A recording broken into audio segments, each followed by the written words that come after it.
everybody, and welcome to episode 8 of the Everything Endurance podcast. I am on my own today and without my pal in crime, and the bald one is busy doing jungle-related stuff, so he may join us towards the end of this episode, but highly unlikely with the workload that he's been given.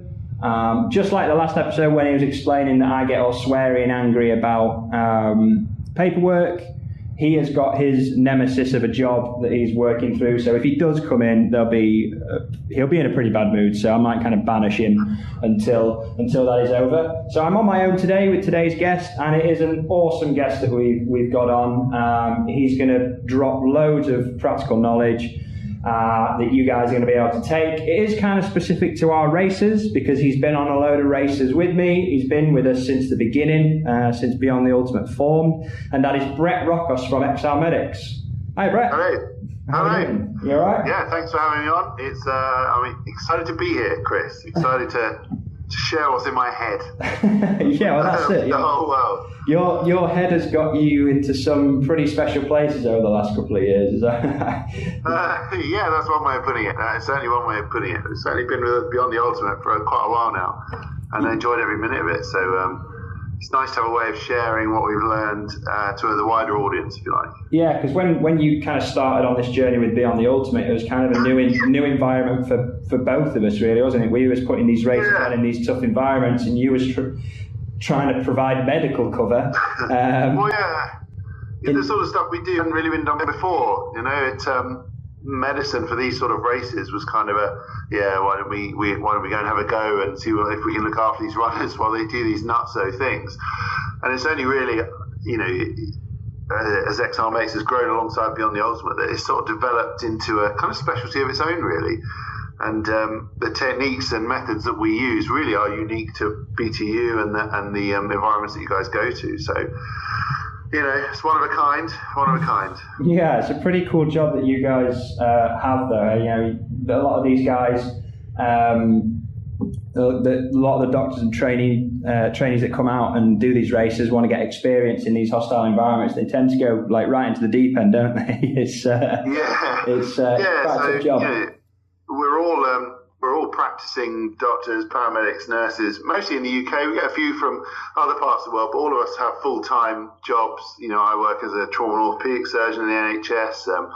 Adam, who's done a lot of them, is an emergency medicine doctor. You know, we all have full-time jobs here. We're all pros at what we do day to day. But, you know, the sort of stuff that we see with Beyond the Ultimate is next level stuff, basically. You know, it's pushing medicine to the absolute limit of not only what can be done, but what's known about how people perform in these environments. You know, I know you've had Shane on before, who, you know, by definition, you know, is looking at the stuff that we don't know, and there's some of it's really basic. We just don't know how well people cope in these environments doing what they do. So we're trying to keep people safe when we don't really know what some of the dangers are.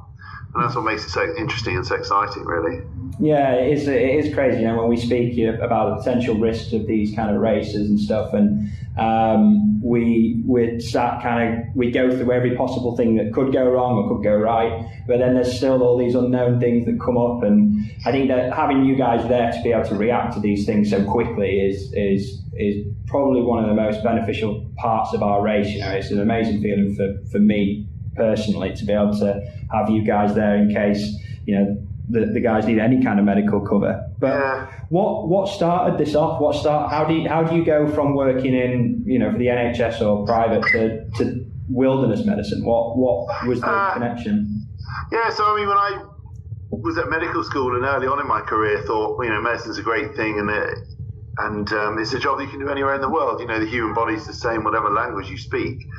And I always had an aim to travel with medicine. And I actually volunteered on a race before Beyond the Ultimate was established as an organisation, and just was shocked at the shambles of the organisation of medical care for events globally, and sort of thought, well, do you know what? I'll have a go at this. I'll have a go at organising this, get the people, the kit together, assess the risks, you know, approach it in a more systematic way. And it's really grown from there. And as a result of doing those very early days where we made some mistakes, we did a lot of things right, you know, we moved on to Beyond the Ultimate and have grown alongside them now to to now doing events all around the world, really, for a variety of organisations. So it's really you do a couple of races, don't you? You got the Spine. You cover the Spine. Yeah, so we do the Spine race in the UK. Yeah. A lot of sort of single stage marathons, a lot in Africa, a couple in South America, a couple in Asia. We obviously do all the BTU races, and there's more coming online all the time. Adventure running and ultra races is growing as something that people see as accessible and achievable with enough work. And so we're sort of growing alongside them. Yeah, and I think it's a great thing for both of us, isn't it? It's a great thing for Exile to be able to go out to these amazing places and all these new races as well. And I think if any ultra runner in the UK that's listening to this has heard of like the Spine race and things like that, and anyone that's done our races would have met your guys and will agree that they just had this really nice, charming feel to a race because they're just really nice guys as well. Yeah, that's the aim. There's no hiding the fact that these races that people do, especially the BTU ones, given where they are some of the most dangerous things that people will purposefully do. It's dangerous, and people can get seriously unstuck in these places. And having us there is kind of like, it's kind of like having an insurance policy. The ideal race is we don't do anything, and we're sat at the end going, well, clapping people across the finish line, helping them take their pack off, but that's it. Unfortunately, it doesn't always go like that, and it's at those dark times when people are lost or sick that the guys really step up. So I'm proud of the teams that do go, and I think they do a really good job. But we're always looking to make things better. Yeah, and I think what the power of a medic does, especially when we look back at the jungle race last year, it was certainly a case for, I would say, 8 of the runners that if they didn't have the foot care especially from the medics, they probably wouldn't have made the finish line. The medics kept them going with taping their feet and things. So what I thought we could do today is talk about all the environments kind of that we cover and other races that you do, and talk about how what typically goes wrong for the human body in these kind of environments, what we tend to see a lot of, and how it can be avoided. There are obviously complex cases, but there are simple fixes to a lot of these problems that happen. And I thought the jungle might be a good one to start with, because that's obviously the next one up on our calendar. So as a medic, you've been there a few times yourself. I know Adam's done the last couple of years, but what is the main problem that you'll see medically in that race? So the jungle's a really sort of special environment because it's emotionally, physically challenging. It is emotionally challenging as well. It's physically very, very demanding. The body is fighting against heat that it's not used to in a human environment where it can't lose that heat very quickly. Running through the mud and the puddles and the streams and the swamps and so on, which are destroying the feet and the soft tissues, and people just, from the first step on stage 1 are starting to fall apart. If I had to pick 2 things that really knock athletes out of jungle races, it's very simple, actually. It's always the fluid management, and it's always their feet. It is possible to drink too much water, but you have to work very hard at it, and you have to be quite ill in the other direction, if you like, to do that. Nearly every runner I can think of that's been seriously ill in the rainforest in the past, doing races in Peru, in Brazil, in Colombia, and other jungle environments I've been to, has been because they have mismanaged their fluid and their electrolyte balance. Runners, there is no getting around the fact that you have to eat in the rainforest. That's how the body extracts sodium, that's how it extracts its potassium, how it extracts its glucose, and you need those to go into the stomach, into the sort of gastrointestinal tract for fluid to be absorbed as well. Just drinking water isn't enough because you just don't absorb it. All it does is give you diarrhea, which worsens the situation or makes you sick. So tip number 1 is, regardless of whether you feel hungry, regardless of whether you're tired or exhausted or what your state is, you must eat your food, your camp meals, and you must stick to your diet plan in the rainforest. If you don't, your fluid doesn't get absorbed, and that's what knocks people out badly. And people that I've taken into intensive care and evacuated and stuff, it's been because of that. Just a total misunderstanding of how things are going. Yeah. I would just drop in there particularly, and it does apply to the desert race as well really, is you'll know better than me, Kris, but there's a lot of kind of salt supplements that runners will use. They used to use Noon tablets or electrolyte powders. They're brilliant, but you have to bear in mind that they're really designed for more temperate environments classically. Yeah. So people running the London Marathon or something, which is hard enough, let alone doing it, 5 or 6 times in a week. Mm-hmm. They are really great solutions. They're designed for short, sort of these guys that are running marathons in kind of 4 to 6 hours. They're designed to cover you for that, assuming you're eating at either end. Mm. If you're not eating in the rainforest, it is kind of wasted. You have to supplement. They're supplements, they're not replacements. Yeah. My advice to runners, particularly novice runners, is number one, do what you've done at home with your training, and 50 quid says that everybody's eating properly at home as they're doing their training. The second thing is, put one of those Noon tablets or the electrolyte powders in every other bottle of water, assuming the bottle's, a litre or so. Yeah. And just keep, steady flow of water constantly going in. If you're well and looking after yourself, your kidneys will sort out your fluid level for you. Yeah. But you have to give it the fuel it needs. So eating properly alongside drinking plenty of water is tip number one. Number two, that is just a criminal shame when it happens, is when people drop out of such an event with their feet, because it's eminently preventable. Now, again, you will know better than me, Kris, because as you know, I'm not an athlete in any sense of the word. But without your feet, you're going nowhere. And in the rainforest, your feet get an absolute hammering. They're wet on the BTU stage. They're wet from about 2 minutes on day one, yeah. right to the very end. Kris drives you through that, puts you through that waterfall early on the road, and that's it. So your feet are slowly disintegrating through the course of the week, and there's no undoing that short of stopping, drying them, and heading off to a beach resort. So my advice to everybody, and I say it on the races I go to, is at the end of your stage, your feet are battered, but you're not going to win unless your feet are not going to complete, even unless your feet are in good shape. So when you get to the end of your stage, whatever's going on, have something to eat or whatever, have something to drink, then sit yourself quietly and spend 20 minutes sorting out your feet. What does that mean? That means shoes off and put them somewhere to air so you can dry them as much as you can do, but I know they're not going to dry completely. That means giving your feet a clean. There's all sorts of rivers and drinking water and all sorts of options to clean your feet. Dry them properly and let them air. So don't put them back in some shoes. Pop on some flip-flops or slippers or whatever you've got in your pack. Just let them air and let the skin dry out. That sort of bobbly, soft skin you get when you've been in a swimming pool too long, that's what your feet will look like for the whole week. And it's just not tough, strong skin. It will wear out. So let them dry, let the skin harden up again, and then next day you'll do the same thing, and you'll get to the end like that. If you don't do that, your feet will fall apart, and you'll see the superb race in the back of an Unimog rather than on your feet. So the jungle bashes the feet to oblivion, and the electrolytes and the fluid knock people off, and that's the advice I'd give people. Yeah, adding to those, I mean, that's great advice, and it is the two things that we'll see runners come out, and you can almost kind of see it happening. You see someone come in from a stage, you see them kind of just wander around a bit, kind of not managing themselves really well, and you can they're like a ticking time bomb then, same as if someone's missed a meal. If I can't eat today, we tend to try and get them and force them to eat, because we know that if they don't eat, their days are numbered.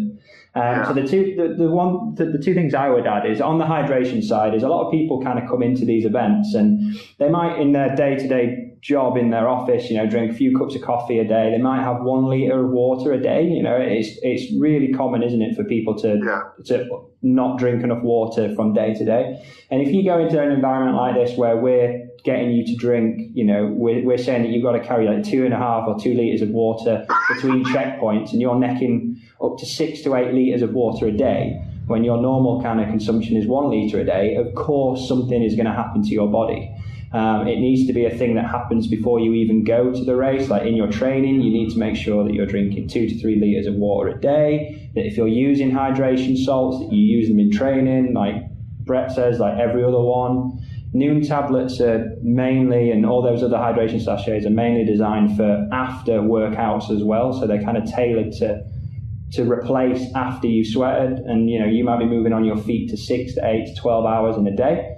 So you have to kind of think ahead of what your day is going to look like.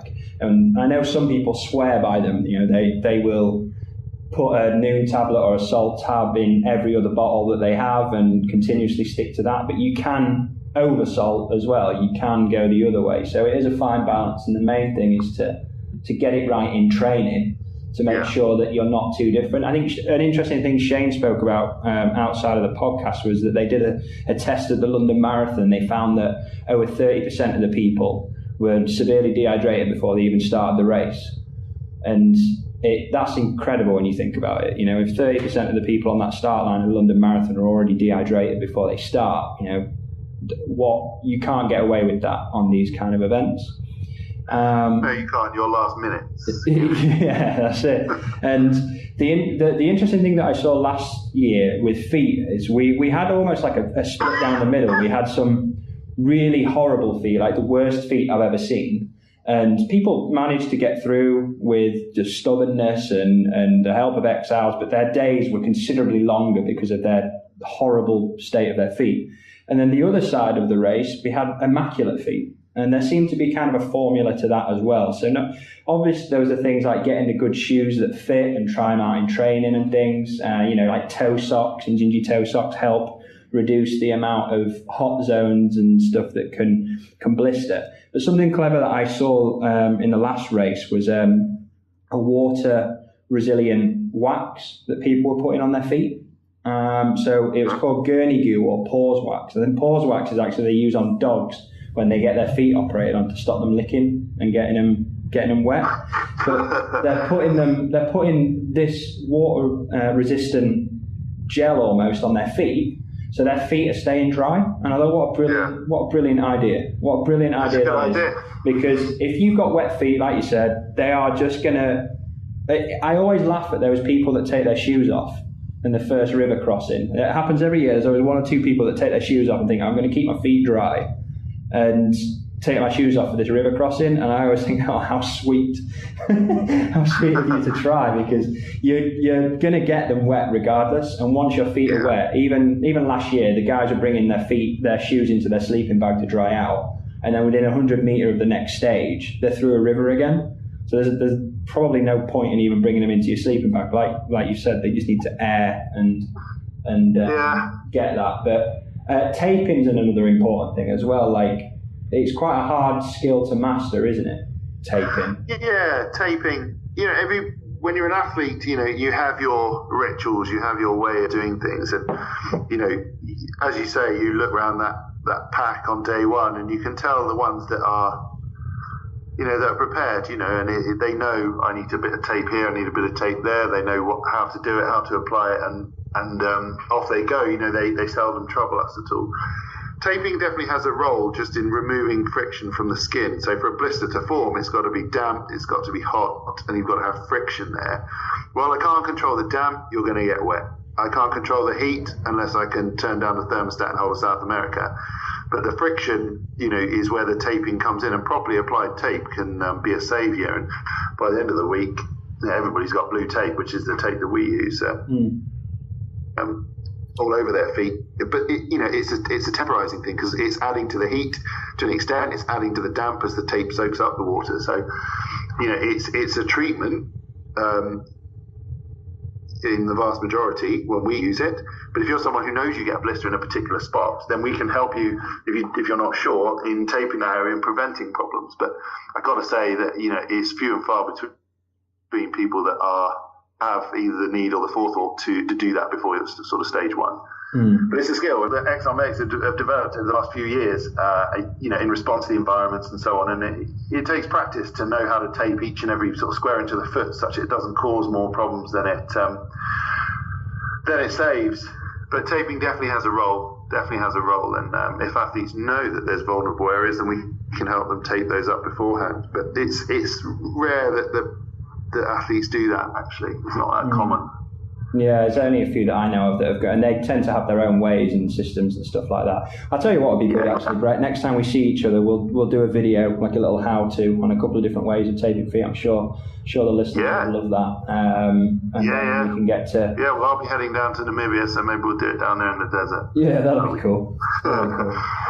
Okay, cool. So there are two reasons mainly that people look for that. Humidity is a different beast to heat, really, in the fact that I think a lot of people kind of are led into a false sense of security with humidity because they don't realise how much sweat they're losing, and they don't realise how messed up the body gets under humidity. I think it's completely different to dry heat like you'd get in a desert race, isn't it? Very different. In the rainforest, the primary way of losing heat is through sweat, and what happens is you sweat onto your skin, which then evaporates off like a boiling kettle, and it's that sweat evaporating into the atmosphere that carries heat with it. So it absorbs the heat, the water in your sweat turns to a gas and draws heat away. The trouble is, in the jungle, the atmosphere is already saturated with water. It's already close to 100% humid, which means there's no space for the water to go into in the atmosphere. It's like trying to soak up water with a sponge that's already soaked with water. And so people just sweat more and more and more and more, and it literally will drip off. It will just run down their legs, run down their arms, run into your eyes, and it doesn't lift heat away, but all the body can do is sweat some more to try and lose heat. So you can sweat, litres a day in doing the running. You add to that the amount of water you're breathing out. So you breathe out, typically in the UK, for example, you breathe out as much water as you sweat out in a day. So you can breathe out half a litre in the UK, just walking around doing your day-to-day stuff. When you're panting and your respiratory rate is higher because you're running, you're trying to lose heat through that, it can be, again, a couple of litres. So there's constant outflow of water in the many litres scale. And it's just another reason to keep drinking, because you can't stop that sweating. Your body's going to do it. You can't turn it off. Interestingly, the only way to modify it is to arrive in country a week or 2 weeks early, they say. 2 weeks early, actually running and getting used to things in the rainforest, doing your athletic activity in the conditions will improve how your body deals with the heat, but that's an opportunity that not many people have, unfortunately, getting out there early and acclimatizing. But it can be an awful lot of water that you breathe out, sweat out, and it doesn't do you a lot of good, sadly. So never underestimate the amount that you have to replace. Definitely not. We definitely drill that in. So let's go from hot, humid and stuff to cold now. So one of your favourite races, isn't it, our Ice Ultra? Definitely. It is a cool race, excuse the pun. But there are similar things in some respects that happen to the body in the cold. Now, this race will typically range from, a warm day would be -10, -12. Average day is -15. We even got to -30 with wind chill in this year's race. What's the most common problem? The cold is a very different environment. The human body is quite well adapted to managing heat. We can sweat more, we can drink more, we can do less activity and so on. We are absolutely not designed to be in the cold at all. A UK winter is as cold as the human body is really designed to deal with. So when you go to the cold and you go to the Arctic and it gets down to those temperatures, your body really is fighting a losing battle all the time, and you're constantly draining your energy reserves just to stay warm. Now, that's fine for a fat bloke like me, because I've got lots of energy sat around my waist that will keep me warm, and I'm all right with that. But these athletes that have, very low percent body fat, all their energy is going towards running. It's that exposure that's the biggest risk.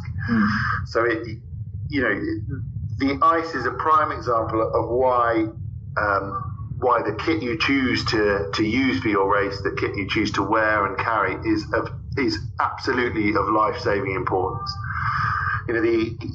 When you go to the cold, the first thing you do is you go, it's a bit cold, and all the blood vessels in your skin shut down to stop you losing any more heat. So immediately your extremities are at risk of cold injury, your fingertips, your toes, the end of your knob, all those sorts of things are a risk of cold injury. The next thing you do is start to shiver. So then you're consuming the energy that you have in your body in terms of body fat, in terms of glycogen. You're starting to break down your muscle in gluconeogenesis to make more energy, to generate enough fuel to allow you to shiver. Because these runners have none of the body fat and so on, they're then starting to break down muscle almost straight away, which is, of course, not ideal when you're about to run 6 marathons in 4 or 5 days.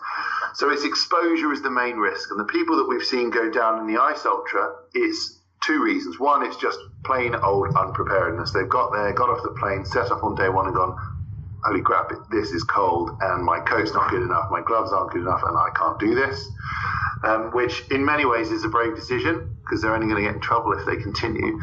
And the other problems we've had are because of this massive energy depletion, and that ties in quite closely with inadequate kit, very closely with not eating enough, and very closely with, again, not drinking enough and so on, just keeping that energy flow through. And you will burn through, 10,000, 12,000 calories a day on the stages in the Ice Ultra. And on the long stage, I bet they're pushing, 20, 25,000 calories a day, which is not far off the maximum that a human body can sort of process in a day.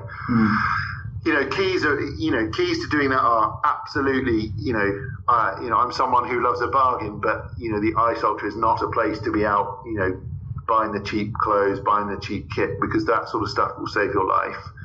Not only that, it will allow you to participate in the race successfully. If your body's not having to expend energy just to keep warm, then you can expend it, putting one foot in front of the other and getting to the end. Again, eating is really critical. You're far better on this one to overdo the calories than keep it to within, 5 or 6 of your calories that you've calculated. Because on a cold day down at minus 35, you're churning through 6,000, 7,000 calories just to stay warm. We all lose weight on the Ice Ultra in just a week just because it is so cold. And again, the more sort of classical cold injuries, things like frostbite, frost nip, where the tissues at the ends of your sort of extremities actually freeze, so as though they're being deep frozen, is a significant risk out in the ice, especially on the night stages, especially when it's windy, especially when you're on the snowmobile. So if anything, those of us working on the event are at even greater risk, really. But, that's what makes it cool.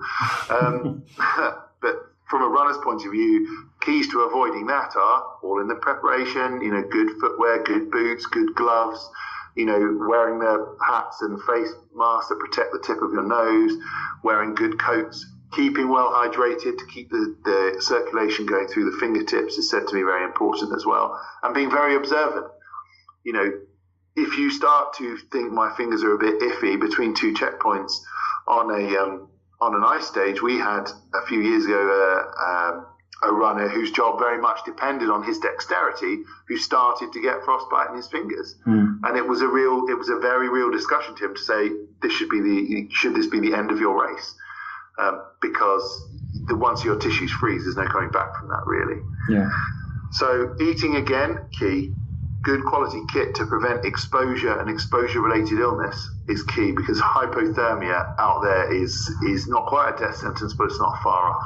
It's not far off, especially on the night stage. We ran an emergency scenario here just last week, running through how we would manage someone who was hypothermic on a night stage, and thinking, well, we'll do what we can, but you're freezing to death. And there's only so much can be done by anybody, whether in a hospital or not. So preventing exposure, and then thinking constantly about your extremities and how you're modifying the risk of those freezing. Those would be the things I'd pick out. Feet tend to be less of a problem in the ice, I think, probably because people, they're less wet, if you like, because it's running through the snow. They're less wet, obviously a bit less hot. People tend to wear sort of fairly more substantial footwear, so perhaps they're less wet inside the shoe. And equally, it's an environment where all but the most lightweight people would really struggle to run. We do see some muscle ache from using those horrid snowshoe things, but that just comes with the territory. But Robbie's the only one I've seen run in any meaningful way on those races. Everybody else is a plod. but they make it. Yeah, we had a couple of runners this year that went out. We had a lot more of I think snowshoe choice was key to what helped people out on this one.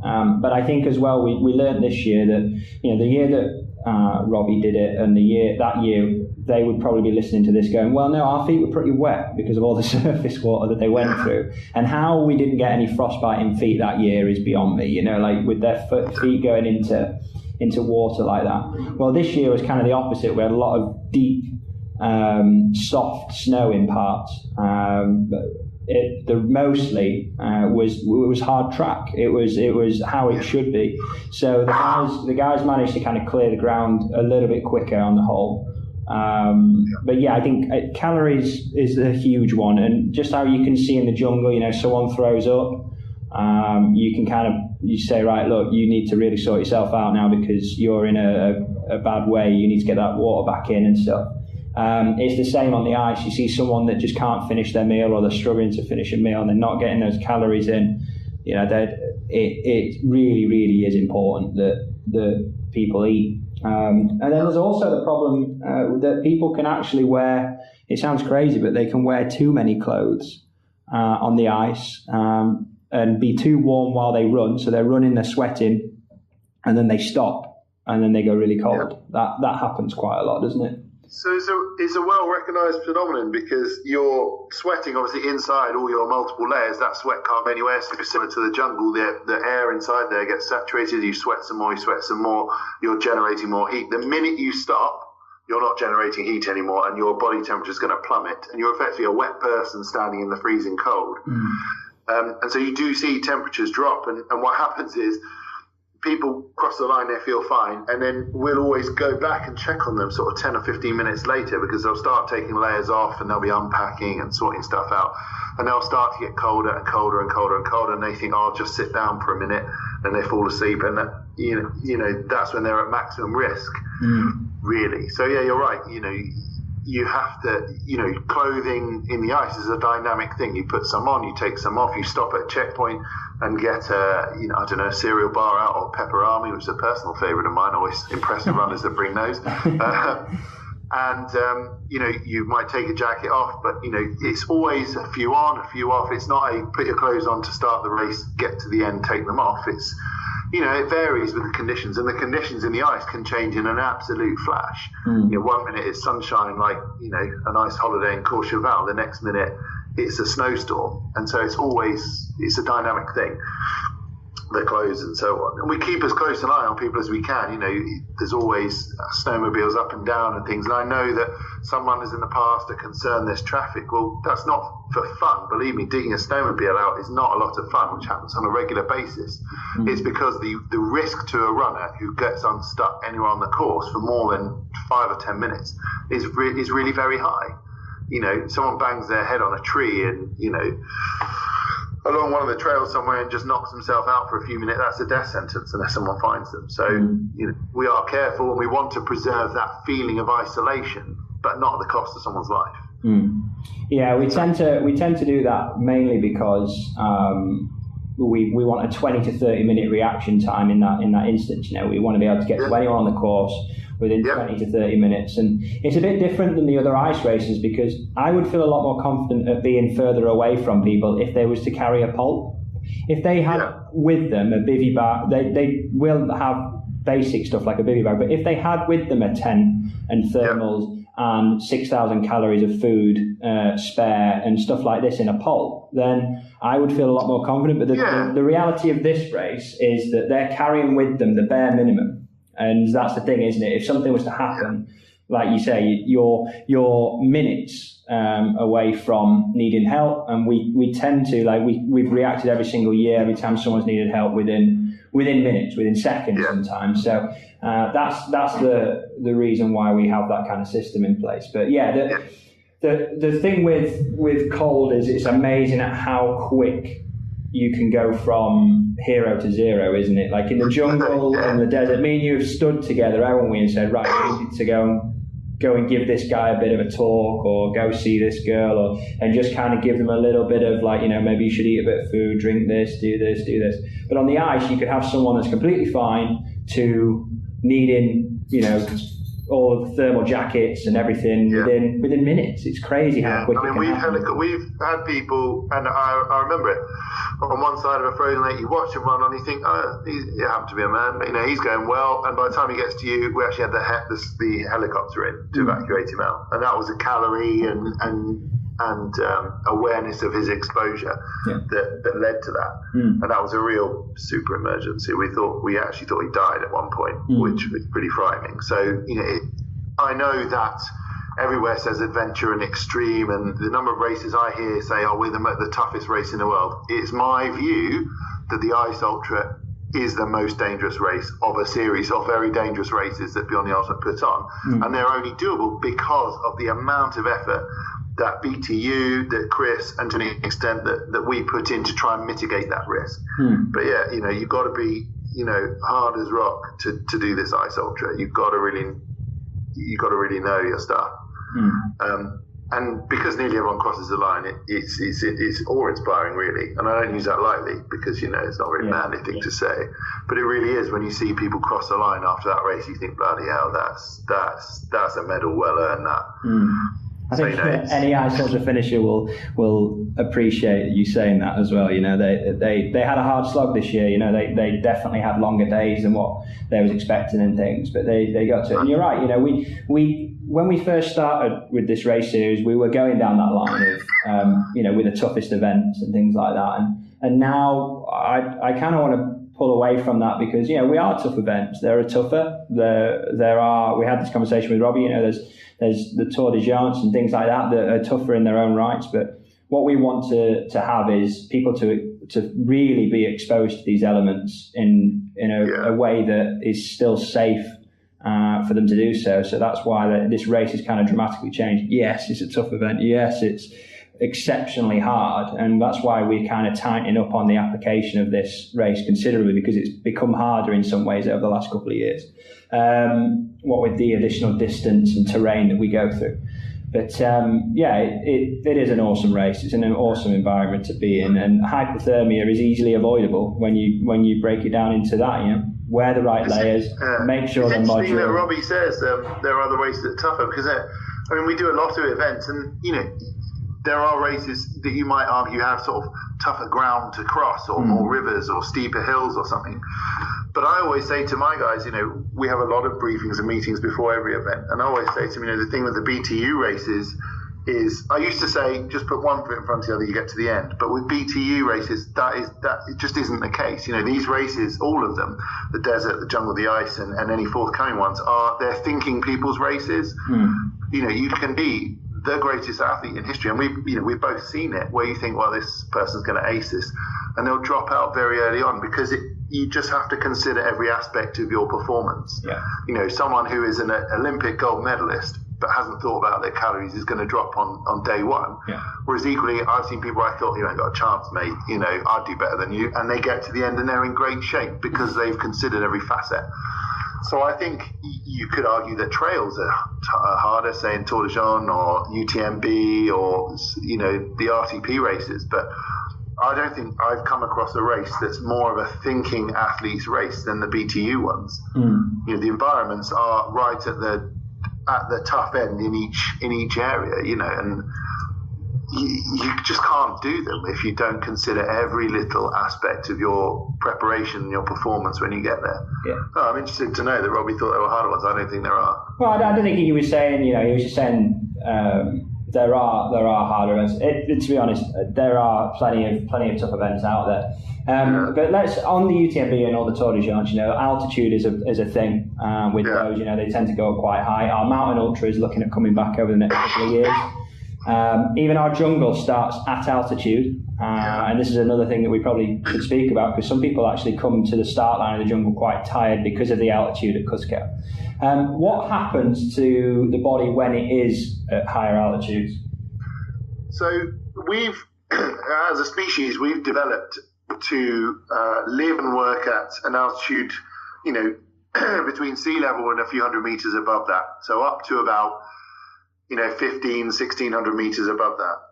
The effect of altitude is to effectively reduce the amount of oxygen in the air you breathe. is actually something called the partial pressure of oxygen.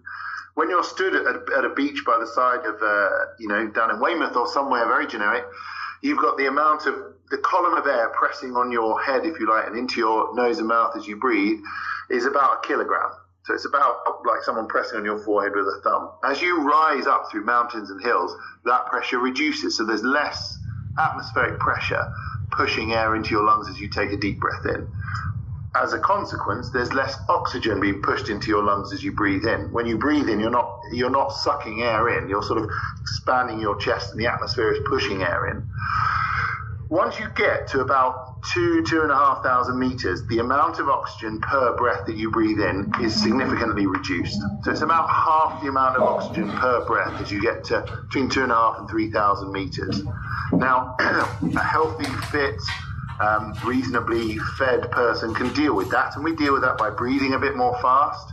We deal with that by doing less physical activity, and the guys that have been to that mountain start line will remember the steps up from the longhouse. You know, when you get there, you're out of breath up at the top, no matter how fit you are, and that's because there isn't enough oxygen to supply your muscles. And so we sleep a bit more. We typically drink a bit more to try and keep our circulating volume through our vascular system running smoothly and carrying enough oxygen. And we sleep more to try and recover, because it takes more energy to function without enough oxygen. The Jungle Ultra is an interesting race because Cuzco is at that height where you start to see those symptoms, and certainly walking around Cuzco in the old town through all the sort of sloping streets, you will notice that you're more out of breath. Now, if you were to stay there for 2.5 weeks prior to the event, your body would start to acclimatize. Now, how does it do that? What it does is it will accelerate your breathing rate more quickly as you start doing any activity. So you'll find that you're always breathing a little bit more quickly, and you start breathing even faster earlier in doing any activity. Your body will start to produce more red blood cells, which are the cells that carry the oxygen around the system. And so more red blood cells means more oxygen can be extracted from every breath you do take. And so it compensates for that. It also will balance out the amount of fluid that you drink and excrete through your kidneys to make sure that your vascular system is as full as it can be and contain as much blood as it can do. Trouble is, of course, that for the BTU races, we're like the parachute regiment. We'll drop in quick overnight in Cuzco on the bus. We go even higher over the mountains. I measured it once on GPS. I think we peak at just under 5,000, which is super high, which is almost Kilimanjaro height. Down the other side, and we'll spend 1 or 2 nights at 2,500 with no acclimatization at all. So we get the full blast of altitude effects. Now at 2.5, because of the people that tend to be on BTU races, it's not life-threatening at all. You know, we're all able to manage that because we're all reasonably fit and well people. If you took a load of old fragile people up there, you'd be sending a few home in a box. But because we're well people, we manage. And of course, stage 1 takes you down to 900 meters very quickly, and when you get down there, you feel like you're breathing oil. It's so nice and thick, the air. Altitude for the jungle isn't an enormous concern. I mean, people will get early signs of altitude sickness are things like headache, peeing a lot more, feeling a bit nauseated, and certainly feeling sleepy. And we see that quite a lot. Certainly I've had headaches up there before. But for the mountain ultra, where we're heading that much higher, really there are two ways to manage those symptoms and manage that, or 3 ways. One is don't go at all. So if you're someone who knows that you don't react well to altitude, you're never going to be someone who reacts well to altitude. So if you've been up Kilimanjaro, say, on a holiday in the past, and you know that you didn't deal with it very well, altitude races are not for you. The second is acclimatization. So arriving in country, wherever Kris and the guys decide to stage the mountain ultra, arriving there as early as possible and just acclimatizing, getting used to the environment, getting used to the height, getting used to light jogging and building up through there, through your sort of speeds and distances for a week or ideally 2 beforehand. And thirdly, there are drugs that you can take, legal ones, that will help to control those symptoms. So people ask about Diamox, which is a drug called acetazolamide, which changes the blood chemistry in your blood and stimulates you to breathe more quickly. As a side effect, it does make you pee like a horse. So you have to drink lots and lots of fluid when you take that. And then the other drugs we take are really to mitigate the effects of altitude. So people are usually taking paracetamol for a headache. and we'll take everything up to and including steroids to deal with the most severe altitude illness, things like high altitude cerebral edema, high altitude pulmonary edema, which are killers, and that's what kills people on Everest and so on, that and the exposure. So it's all about preparation, really. If you're an athlete who's in this and looking to set a PB or looking to really do well, my advice would be get to the country as early as you can do, get to the height of the races, slowly building up to it, and be there for a week or two beforehand, because it's the only way you can get your physiology into a good place ready to race. There's not a lot of tricking it during the event, really.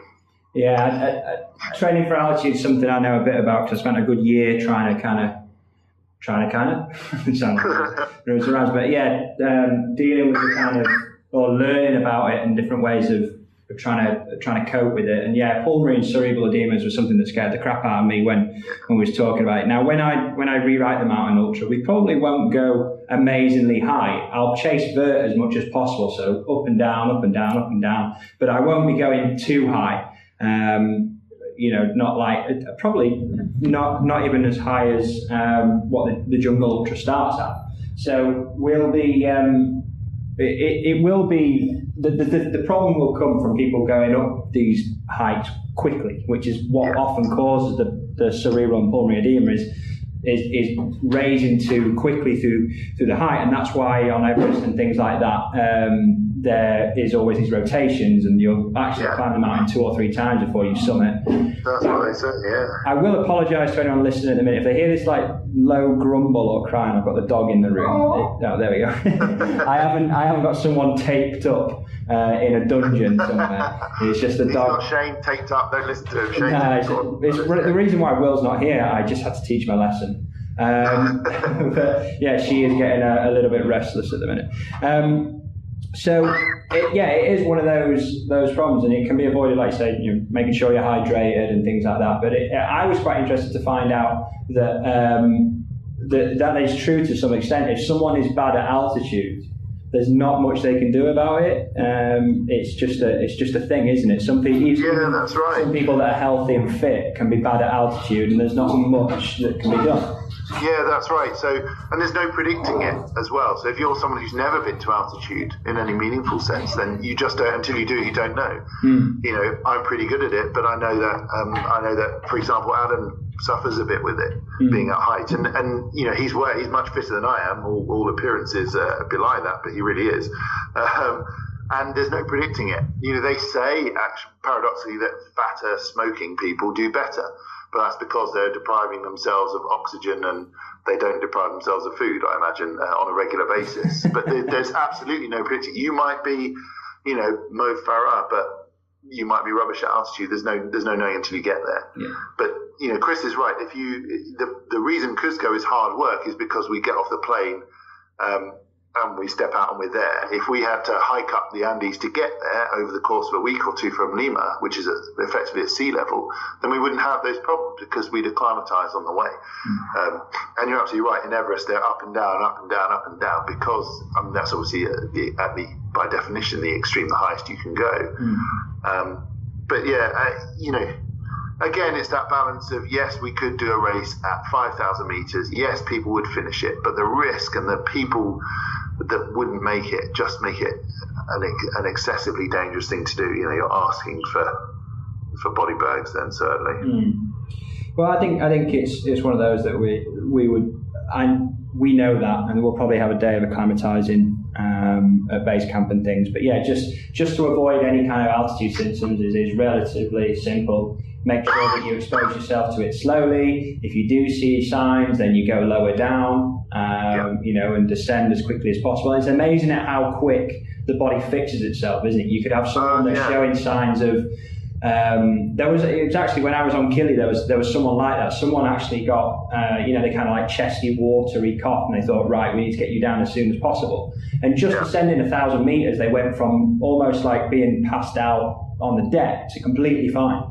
It's an amazing thing, and ultimately, if on the mountain ultra someone has signs of altitude illness, that's what will happen, is they will have to descend because it can change so quickly. And what they get, I've sent people off Kili before, and they get to the bottom, and they're really angry at me because of course they feel fine as soon as they get down. And I said, but you weren't. You were really messed up, and there's nothing I can do to change that. Anything I do is buying time to get you off the mountain, and that will be the hard and fast rule when the mountain ultra comes around. Will be that we're not sending you down for fun. We're sending you down to save your life, and you're just going to have to deal with that.